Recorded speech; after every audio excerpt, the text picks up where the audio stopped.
വഴിക്കടവിൽ 15 വയസ്സുകാരൻ ഷോക്കേറ്റ് മരിച്ച കേസിൽ ഒരാൾ അറസ്റ്റിൽ. പന്നിയെ പിടിക്കാൻ കെണിവെച്ച വിനീഷാണ് അറസ്റ്റിലായത്. കേസ് അന്വേഷണം ജില്ലാ ക്രൈംബ്രാഞ്ചിന് കൈമാറി. പന്നിയെ പിടിക്കാനാണ് താൻ കെണിവെച്ചതെന്നാണ് വിനീഷ് പോലീസിന് മൊഴി നൽകിയത്. അനന്തു ഷോക്കേറ്റ് മരിച്ച വിവരം അറിഞ്ഞ ഉടൻ വിനീഷ് ഒളിവിൽ പോയി.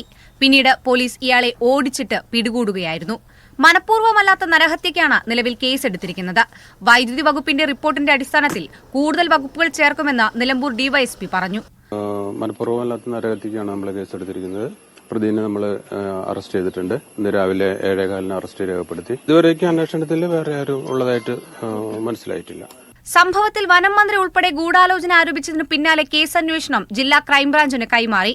ക്രൈംബ്രാഞ്ച് ഡിവൈഎസ്പി സി അലവിയുടെ നേതൃത്വത്തിൽ അന്വേഷണം നടക്കും. പ്രതിയുടെ ഫോൺ കോളുകൾ പരിശോധിക്കും. മറ്റു ചിലരെ കസ്റ്റഡിയിലെടുത്തിരുന്നെങ്കിലും ഇവർക്ക് കേസിൽ പങ്കില്ലെന്നാണ് പ്രാഥമികമായി പോലീസിന് ലഭിച്ച വിവരം. മീഡിയ 1 നിലമ്പൂർ.